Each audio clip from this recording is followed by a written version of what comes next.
Bonjour les enfants, comment allez-vous? Et est-ce que vous avez bien dormi?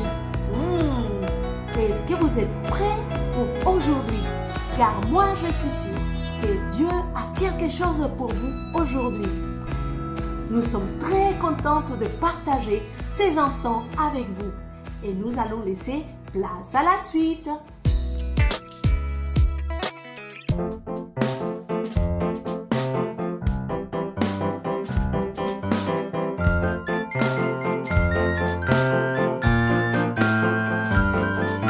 Mon Dieu est si grand, si fort et si puissant, rien n'est impossible à mon Dieu.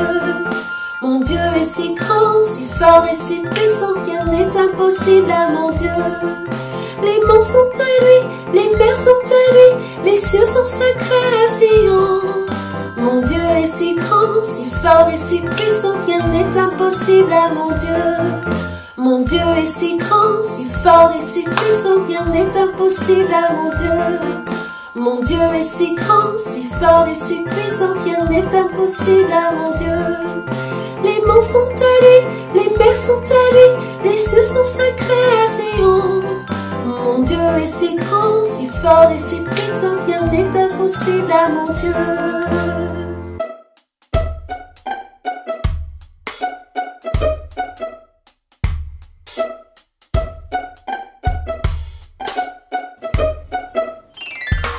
L'Esprit de Dieu habite en moi, je chante comme David. Quand l'Esprit de Dieu habite en moi, je chante comme David. Je chante, je chante, je chante comme David. Je chante, je chante, je chante comme David. Quand l'Esprit de Dieu habite en moi, je danse comme David. Quand l'Esprit de Dieu habite en moi, je danse comme David. Je danse, je danse, je danse comme David. Je danse, je danse, je danse comme David. Quand l'Esprit de Dieu habite en moi, je joue comme David. Quand l'Esprit de Dieu habite en moi, je joue comme David. Je loue, je loue, je loue comme David. Je loue, je loue, je loue comme David. Quand l'Esprit de Dieu habite en moi, je prie comme David. Quand l'Esprit de Dieu habite en moi, je prie comme David. Je prie, je prie, je prie comme David. Je prie, je prie, je prie comme David. Alors là, j'ai quelques questions à te poser. Si je te montre ces images, donc par exemple celle-là, il y a une plante à arroser. Est-ce que tu es capable de t'en occuper? Oui, je vois que tu peux le faire. Mais par exemple, si là je te montre toutes ces plantes-là devant toi, est-ce que tu peux t'en occuper de tout ensemble en même temps? Ah, là par contre, c'est un peu plus compliqué, hein? Et si je te montrais cette image, est-ce que tu peux donner à manger à quelqu'un? Ah oui, tu le peux. D'ailleurs, c'est facile. Mais si je te montrais toutes ces personnes-là qui lèvent les mains en même temps et qui attendent que tu leur fasses à manger, que tu puisses leur donner à manger, est-ce que toi, tu te sens capable? Ah, là par contre, c'est une autre chose. Et là, une dernière image. Ah, oh qu'il est mignon ce chaton! Est-ce que tu peux t'en occuper de ce chaton? Oh que oui, hein? Il est trop mimi. Mais si je te montre cette meute de lions, est-ce que toi, tu peux t'en occuper? Oh, oh là là! Non, mais tu sais quoi? Je connais quelqu'un qui peut tout faire. Quelqu'un pour qui rien n'est impossible. Lui, il peut tout.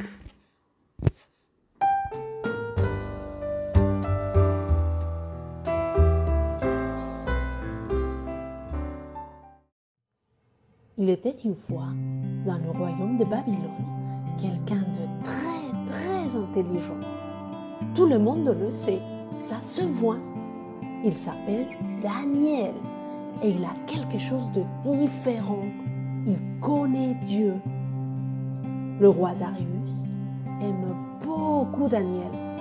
D'ailleurs, il veut que Daniel soit son bras droit, c'est-à-dire que Daniel s'occupe de tout son royaume.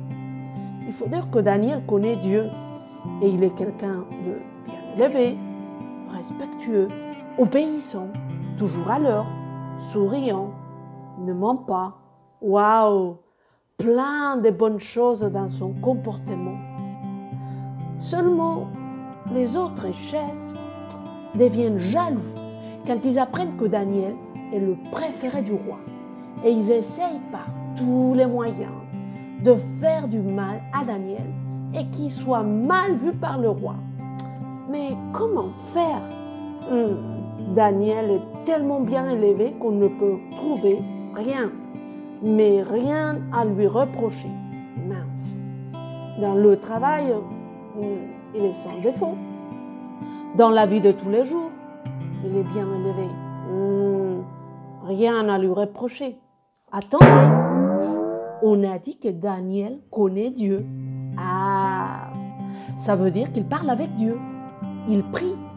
Il sait dire merci à Dieu. Alors, ces chefs jaloux se disent, et si on allait dire au roi que Daniel préfère son Dieu que le roi? Mais comment faire? Ah, je sais, dit l'entre-deux. Je connais les règles du royaume et on peut accuser Daniel et dire au roi Darius que si pendant 30 jours, une personne prie et dit merci à quelqu'un d'autre qu'au roi, alors cette personne sera punie avec la plus haute punition de mort qui existe. Est-ce que vous savez de quelle punition terrible il parle? Oh! Ils veulent faire mourir Daniel en le jetant dans la fosse au lion. Une fosse. Et c'est quoi une fosse? Alors, une fosse, c'est un grand trou noir, pas de lumière. Et il y a plein de lions. C'est obscur. Brrr, ça fait peur. Et ces lions, ils ont tellement faim qu'ils peuvent, en ouvrant leur gueule, manger un homme entier. Autrement dit, la personne qui est jetée dans cette fosse ne sort plus en vie. Et c'est horrible. Qui peut souhaiter une chose pareille? C'est cruel. Aïe, aïe, aïe. Et c'est ce qu'ils ont fait. Ils ont convaincu le roi pour qu'il signe cette nouvelle règle.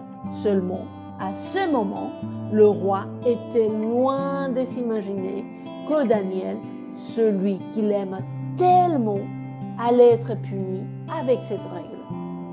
Et vous savez ce que Daniel a fait quand il a appris que cette règle pouvait lui coûter sa vie?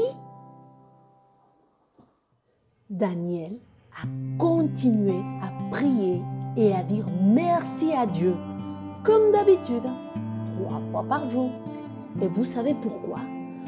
Parce que Daniel sait que Dieu est puissant, que Dieu peut tout faire, même fermer la gueule des lions.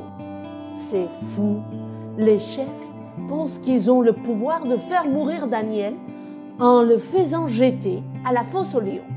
C'est sûr que tous ceux qui entrent, personne ne sort en vie. Avec tous ces lions à l'intérieur, c'est impossible. Le roi, qui aime tant Daniel, ne peut rien faire pour le sauver, alors qu'il est le roi. Il ne peut pas aider Daniel. Le roi est tout triste quand il voit que Daniel est dans la fosse. En plus, on a mis une pierre dessus. C'est impossible d'échapper.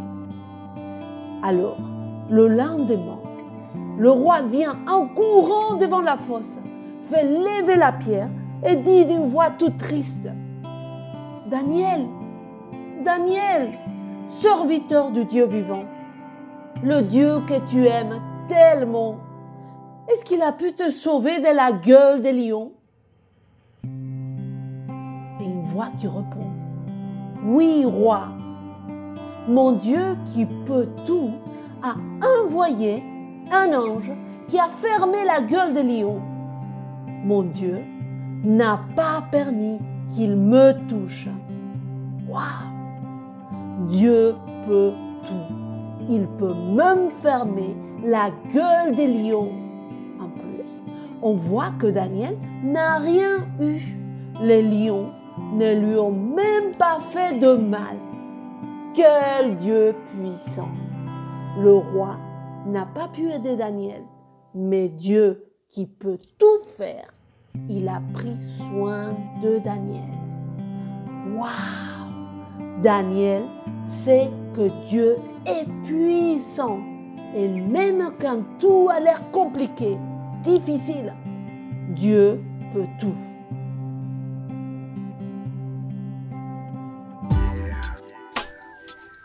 Waouh! Quel Dieu puissant il a, Daniel! Mais attendez les enfants, c'est aussi notre Dieu. Oui, Dieu peut tout faire dans ma vie. Il peut tout faire dans ta vie. Comme nous l'avons vu dans l'histoire de Daniel, rien n'est impossible à Dieu. Il est capable de fermer la gueule des lions et de délivrer Daniel du danger. Alors, pour nous, lorsque nous rencontrons des difficultés et que c'est compliqué pour nous et qu'on n'arrive pas du tout à trouver une solution, comme Daniel, faisons confiance en Dieu. Pensons que nous avons un Dieu puissant qui est fort avec nous et que rien ne lui est impossible.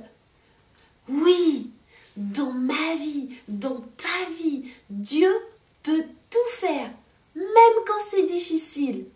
Waouh, c'est merveilleux! Et oui, par exemple, si un camarade de ton école est fâché injustement contre toi et qui veut te faire du mal, prie et crois que Dieu est fort et qu'il peut transformer le cœur de ce camarade pour qu'il soit gentil avec toi. Oui, Dieu est fort et puissant. Rien n'est impossible à Dieu. Ah, moi ça me donne envie de le louer, de lui dire merci parce qu'il est dans mon cœur.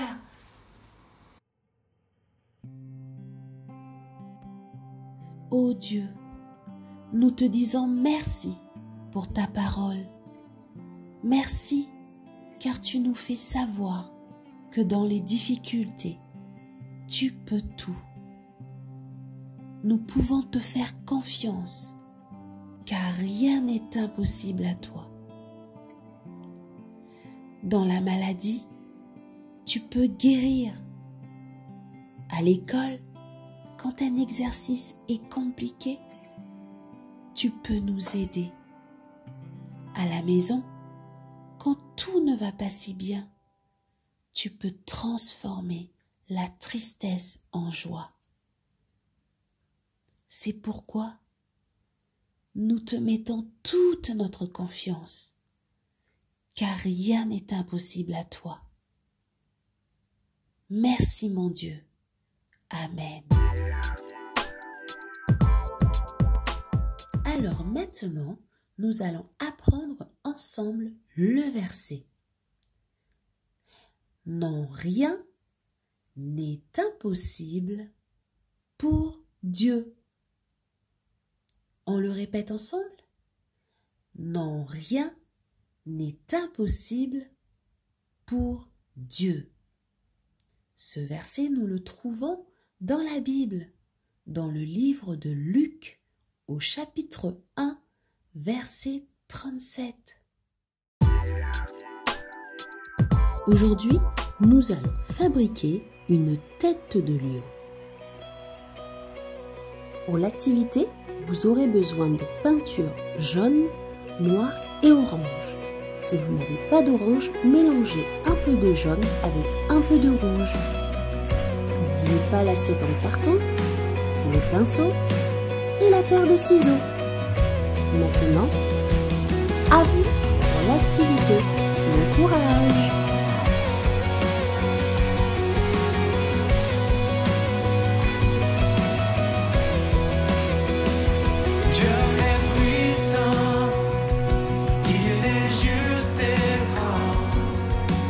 Il peut tout accomplir, plus grand que nos pensées, plus grand que nos désirs. Il a fait de grandes choses, élevé, il a vaincu